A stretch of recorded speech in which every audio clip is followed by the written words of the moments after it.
friends, welcome to my channel English for All. In this video, we will discuss linking devices like either or, neither nor, therefore, as, while, because, when, since, hence and so that. Okay, let's begin. तो दोस्तों पिछले video में अपन ने 10 linking devices के बारे में देखा था। आज कुछ और लिंकिंग डिवाइसेस इस पार्ट 2 वीडियो में अपन देखते हैं। इसमें दोस्तों आती है लिंकिंग डिवाइस, एक आती है आइदर और। देखिए अपन इनको कंजंक्शंस भी बोलते हैं, लेकिन लिंकिंग डिवाइस और कंजंक्शंस में कुछ डिफरेंस हो जाता है, वो मैं आपको बाद में बताऊंगा। तो अपन देखते हैं आइदर और।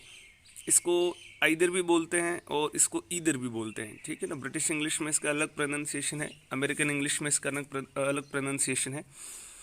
तो अपन बात करते हैं आइदर और की। तो इसका यूज़ भी कब किया जाता है दोस्तों? ये दोनों साथ में यूज़ होंगे। आइदर अकेला और अकेला हो सकता है, लेकिन ये जनरली दोनों आइदर और साथ में यूज़ होते हैं। तो इसका यूज़ किया जाता है चॉइस बिटवीन टू। इन्हीं दो चीज़ों के बीच में चॉइस को शो करने के लिए अपन आइदर और का यूज़ करते हैं, विकल्प, लेकिन दो में से कोई एक। पहली बात तो ये, और दूसरी बात ये कि इसका यूज़ केवल दो में से ही विकल्प के रूप में चुना जाता है। दो से ज़्यादा चीज़ें अगर हो जाती हैं तो विकल्प के रूप में शो करने के लिए अपन आइदर और का यूज़ नहीं करेंगे। हम केवल दो में से ही किसी एक विकल्प की बात करते हैं, तभी हमें आइदर और का यूज़ करना है, ठीक है। इसमें लिखा हुआ देखना, either you should do it और लेट मी डू इट। क्या कहा? या तो तुम इसे करो या मुझे इसे करने दो। यानी दोनों में से कोई एक चॉइस की बात करनी है कि या तो तुम इसे करो या मुझे इसे करने दो, ठीक है। तो इसलिए फिर यहाँ पर अपन ने आइदर और कंजंक्शन का यूज़ किया या लिंकिंग डिवाइस का यूज़ किया, कह सकते हैं अपन। मैंने आपको कहा दोस्तों कि किसी भी लिंकिंग डिवाइस का यूज़ करो आप, जिन दो चीज़ों को वो जोड़ रहे हैं वो दोनों क्या होनी चाहिए? इक्वल होनी चाहिए। तो यहाँ पर भी देखिए, यू शुड डू इट और लेट मी डू इट, ये दोनों सेम स्ट्रक्चर हैं, ठीक है। इसलिए अपन ने इनको आइदर और से जोड़ा है। इसी तरह से आइदर माय फादर और माय मदर विल कम। तो यहाँ पर भी क्या है? चॉइस है, या तो मेरे पिताजी या मेरी मदर आएगी, ठीक है ना। तो यहाँ पर भी आप देखो, आइदर और को अपन ने माय मदर और माय फादर से जोड़ा है, तो दोनों नाउन है। तो आइदर और का यूज़ तब किया जाता है जब हम किन्हीं दो चीज़ों में से विकल्प के रूप में किसी एक को चुनने की बात होती है, तो आइदर और का यूज़ किया जाता है, ठीक है। नाइदर नॉर का यूज़ कब किया जाता है? जब दोनों में से कोई नहीं। ध्यान रखना दोस्तों, केवल दो है ना, दो से ज़्यादा नहीं। यानी आइदर और में तो क्या होता है? दोनों में से कोई एक। लेकिन नाइदर नॉर में क्या होता है? दोनों में से कोई नहीं। जैसे कि निदर सुनील नॉर जय इज़ गिल्टी।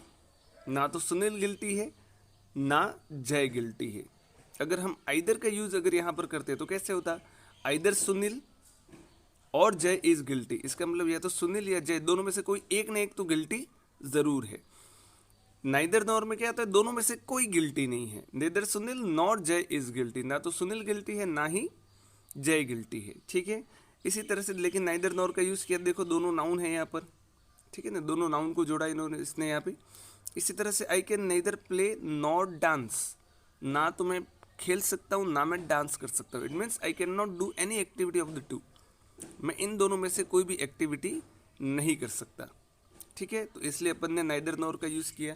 तो दोनों में से कोई नहीं के अर्थ में अपन नाइदर नॉर का यूज़ करते हैं। तो आइदर और यानी दो में से एक, नाइदर नॉर दोनों में से कोई नहीं, बोथ एंड यानी दोनों, ठीक है। फिर आता है देयरफॉर। देयरफॉर कंजंक्शन जो है या लिंकिंग डिवाइस जो है वो रीज़न को दर्शाती है, कारण। आपने देखा होगा कि दोस्तों बहुत सारे अभी तक आपने लिंकिंग डिवाइस में देखे, उसमें आपने देखा कि इस रीज़न को दर्शाने के लिए फोर भी यूज़ होता है, देयरफॉर भी यूज़ होता है, बिकॉज भी यूज़ होता है, और आगे आप देखो तो एज भी यूज़ होता है। तो आप किसी का भी प्रयोग यहाँ पर कर सकते हो, लेकिन दोस्तों इनमें थोड़ा सा अंतर है, ठीक है। कंजंक्शंस का एक टॉपिक मैं आपको बताऊंगा, जिसके उस समय मैं आपको बताऊंगा कि कोऑर्डिनेट कंजंक्शन होते हैं, कुछ सबऑर्डिनेट कंजंक्शन होते हैं जो सेंटेंस के टाइप को डिसाइड करते हैं। अब यहाँ पर देयरफॉर जो है वो कोऑर्डिनेट कंजंक्शन है, कारण दर्शा रहा है।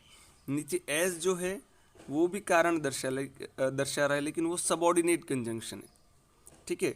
तो कोऑर्डिनेट कंजंक्शन जब अपन यूज़ करते हैं तो वो सेंटेंस हमारा होता है जो भी, वो कंपाउंड सेंटेंस या सिंपल सेंटेंस होता है, ठीक है ना, या तो वो सिंपल सेंटेंस होगा या कंपाउंड सेंटेंस होगा। तो यहाँ पर अगर देख लो कारण तो दर्शा रहा है एज, यहाँ पर देयर फॉर सॉरी, लेकिन अगर कोई पूछे कि सेंटेंस कौन सा है तो मैं कहूँगा ये कोऑर्डिनेट सॉरी कंपाउंड सेंटेंस है। लेकिन जैसे ही आपने एस का यूज़ किया तो यहाँ पर अगर आप देखोगे तो यहाँ पर भी कारण दर्शाया जा रहा है, लेकिन फिर फर्क इतना हो गया कि ये कौन सा सेंटेंस बन गया, ये कॉम्प्लेक्स सेंटेंस बन गया एज वाले, और ये दोनों कंपाउंड सेंटेंस बन गए। लेकिन इसको अपन खैर यहाँ डिस्कस नहीं करते, क्योंकि ये क्लॉज एनालिसिस जब क्लॉज के बारे में पढ़ेंगे और कंजंक्शंस के बारे में पढ़ेंगे तब मैं आपको बताऊंगा। तो देयरफॉर जो होता है वो किसको दर्शाता है, वो रीजन को दर्शाता है। जैसे कि there is a fog in Delhi, therefore the plane is late, ठीक है ना, दिल्ली में फॉग है तो इस कारण से क्या हुआ, प्लेन इज लेट। तो रीजन को दर्शा रहा है कि प्लेन लेट क्यों है, क्योंकि दिल्ली में फॉग है। इसी तरह से एज जो होता है वो भी रीजन को दर्शाता है, कारण को दर्शाता है। You should not work hard as you are ill, ठीक है ना, तुम्हें हार्ड वर्क नहीं करना चाहिए, क्यों नहीं करना चाहिए, क्योंकि तुम बीमार हो। तो यहाँ पर रीजन को दर्शाता है। You should treat him well as you are a doctor, तुम एक डॉक्टर हो इसलिए तुम्हें उसे अच्छे से ट्रीट करना चाहिए। तो यहाँ पर भी एज लिंकिंग डिवाइस है, वो किसको यूज़ कर रहा है, किसको दर्शा रहा है, सॉरी रीजन को दर्शा रहा है, ठीक है। दूसरा अगर अपन देखते हैं वाइल, वाइल दोस्तों जो लिंकिंग डिवाइस होता है वो ड्यूरेशन को दर्शाता है। ड्यूरेशन यानी कोई दो एक्टिविटी हैं तो पहली एक्टिविटी के दौरान अगर कोई दूसरी एक्टिविटी होती है, ठीक है ना, एक एक्टिविटी के बीच में जब वो एक्टिविटी चल रही है उसी के बीच में कोई दूसरी एक्टिविटी हो जाए तो उसको दर्शाने के लिए वाइल का यूज़ करते हैं, जिसको अपन कहते हैं अदर सम, ड्यूरिंग सम अदर एक्टिविटी, किसी अन्य कार्य के दौरान। इसका मतलब नहीं कि उस एक्टिविटी के खत्म होने के बाद या उसके पहले, नहीं, उस एक्टिविटी के बीच में। जैसे कि someone took away my luggage while I was asleep. अब यहाँ पर आप ड्यूरेशन दर्शा रहे हो, वाइल आई वॉज एस्लीप यानी जब मैं सोया हुआ था तो कोई मेरा लगेज ले गया। इसका मतलब during my time of sleeping, मेरे सोने के दौरान जब मैं सो रहा था उस टाइम के बीच में कोई मेरा लगेज ले गया। तो यहाँ पर अपन ने ड्यूरेशन को दर्शाया। इसी तरह से we were working while they were sleeping, while का यूज़ दो साइमल्टेनियस एक्टिविटी के लिए भी होता है, यानी जब दो एक्टिविटी साथ साथ में हो रही है, ठीक है ना, ऐसा नहीं कि पहले एक्टिविटी के बीच में दूसरी एक्टिविटी हो रही है, जब दोनों एक्टिविटी साथ साथ में हो रही है और अक्सर उस समय कंटिन्यूस टेंस का यूज़ होता है, उस समय भी अपन वाइल का यूज़ करते हैं। तो we were working while they were sleeping, हम काम कर रहे थे जबकि वो सो रहे थे। तो ये दोनों एक्टिविटी जो एक साथ चल रही थी, तो किसी दूसरी एक्टिविटी के बीच में उसके दौरान के लिए भी यूज़ होता है, या फिर दो पैरेलल एक्शन को दर्शाने के लिए भी होता है, ठीक है दोस्तों। वापस फिर बिकॉज, बिकॉज भी एक सबऑर्डिनेट कंजंक्शन है, ये भी कारण को दर्शाता है। जब भी आप यूज़ करोगे तो इसका मतलब ये मानना है कि वो सेंटेंस जो है वो कौन सा है, कॉम्प्लेक्स सेंटेंस है। तो you were punished because you were guilty, ठीक है ना, यू वर पनिश्ड, क्यों पनिश किया गया तुमको, बिकॉज यू वर गिल्टी, क्योंकि तुम क्या थे, तुम दोषी थे। तो यहाँ पर अपन ने कारण को दर्शाया। एस का प्रयोग भी यहाँ पर अपन कर सकते हैं, ठीक है ना, फोर का यूज़ भी कर सकते हैं, लेकिन फिर मैंने आपको बताया कि वो चीज़ थोड़ी बदल जाती है।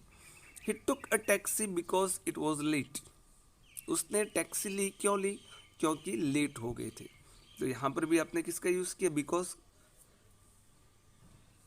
कारण को दर्शाने के लिए, ठीक है।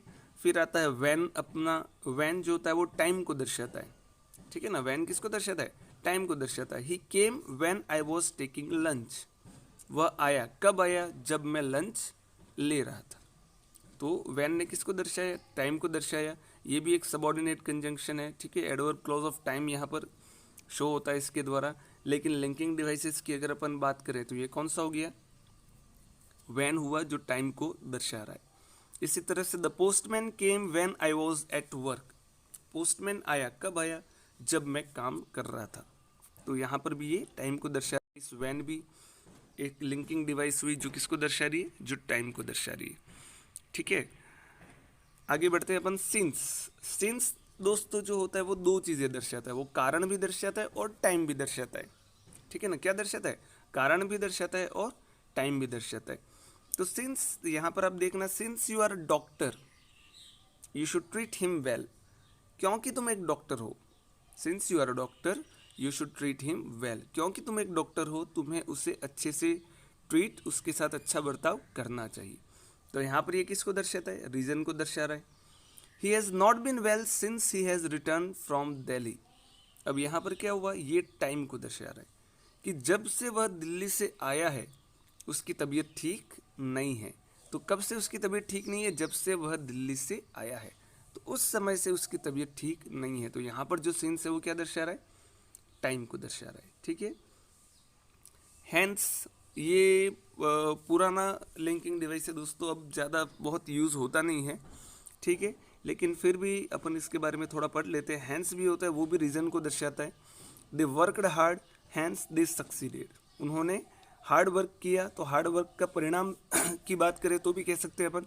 और रीज़न भी इसके द्वारा ये रीज़न दर्शाया है कि दे वर्कड हार्ड दे सक्सीडेड, तो वो सफल क्यों हुए? तो क्योंकि उन्होंने हार्ड वर्क किया, हार्ड वर्क किया तो परिणाम क्या निकला? तो वो सफल हो गए। ठीक है, फिर अपन बात करते हैं so that. So that friends जो होता है ये पर्पस को दर्शाता है, उद्देश्य। ठीक है, और जब ये उद्देश्य को दर्शाता है तब इसके साथ या तो मे मॉडल का यूज़ होता है या माइट मॉडल का यूज़ होता है। ये ध्यान रखना दोस्तों, मॉडल के लिए भी ये इंपॉर्टेंट है, क्योंकि सो दैट आता है तब या तो अगर वो प्रेजेंट से रिलेटेड है तो मे, अगर वो पास्ट से रिलेटेड है तो माइट का यूज़ करना है। और तब ये उद्देश्य को दर्शाता है, पर्पस। जैसे कि we eat so that we may live, हम खाना खाते हैं, क्यों खाना खाते हैं? ताकि हम जीवित रह सके। तो हमारे खाना खाने के पीछे उद्देश्य क्या है? हमारे खाना खाने के पीछे उद्देश्य क्या है? वी मे लीव, कि हम जीवित रह सके। यहाँ पर देखो दोस्तों, आपने मे का प्रयोग क्यों किया? क्योंकि यहाँ पर ईट फर्स्ट फॉर्म आई है, इसलिए अपन ने मे का यूज़ किया। ठीक है, दूसरा सेंटेंस देखिएगा आप, we worked hard so that we might pass, हमने हार्ड वर्क किया, क्यों किया? क्योंकि हम पास हो सके। तो हमारे हार्ड वर्क करने के पीछे उद्देश्य क्या था? पास होना। अब यहाँ पर आपने माइट का प्रयोग किया, क्यों किया? क्योंकि यहाँ वर्ब की सेकंड फॉर्म है। ठीक है, तो उद्देश्य को दर्शाता है। सो दैट हमेशा किसको दर्शाता है? पर्पस को। Hurry up so that you may catch the train, ठीक है ना, hurry up so that you may catch the train, जल्दी करो ताकि तुम ट्रेन को पकड़ सको। तो तुम्हारा जल्दी करने के पीछे उद्देश्य क्या है? ट्रेन को पकड़ना। तो इसलिए अपन ने यहाँ पर सो दैट का यूज़ किया। ठीक है दोस्तों, पार्ट 2 में बस इतनी ही लिंकिंग डिवाइस के बारे में चर्चा करते हैं अपन। पार्ट 3 में और लिंकिंग डिवाइसेस जो हैं वो मैं आपके लिए लेके आऊँगा नेक्स्ट वीडियो में। ठीक है दोस्तों, मेरा वीडियो अगर आपको पसंद आए तो इसे लाइक ज़रूर कीजिएगा, और अगर आपको कोई भी डिफ़िकल्टी आती है तो कमेंट बॉक्स में कमेंट ज़रूर कीजिएगा, ताकि मुझे पता चले कि वास्तव में क्या आप इसको सीरियसली पढ़ रहे हो या नहीं पढ़ रहे हो। दोस्तों, अगर आप लाइक करोगे तो मुझे थोड़ा इंस्पिरेशन मिलेगा कि मैं और अच्छा इसमें कुछ ऐड करने का प्रयास करूं, जिससे आपका फ़ायदा हो, आपको कुछ न कुछ नया सीखने मिले। तो अब तक अगर मेरे चैनल को सब्सक्राइब नहीं किया आपने तो इसे सब्सक्राइब कर लीजिएगा। ठीक है दोस्तों, मिलते हैं अगले वीडियो में, तब तक के लिए व्यस्त रहिए, मस्त रहिए और दोस्तों पढ़ते रहिए। ठीक है ना, keep on improving your knowledge. Okay, thank you.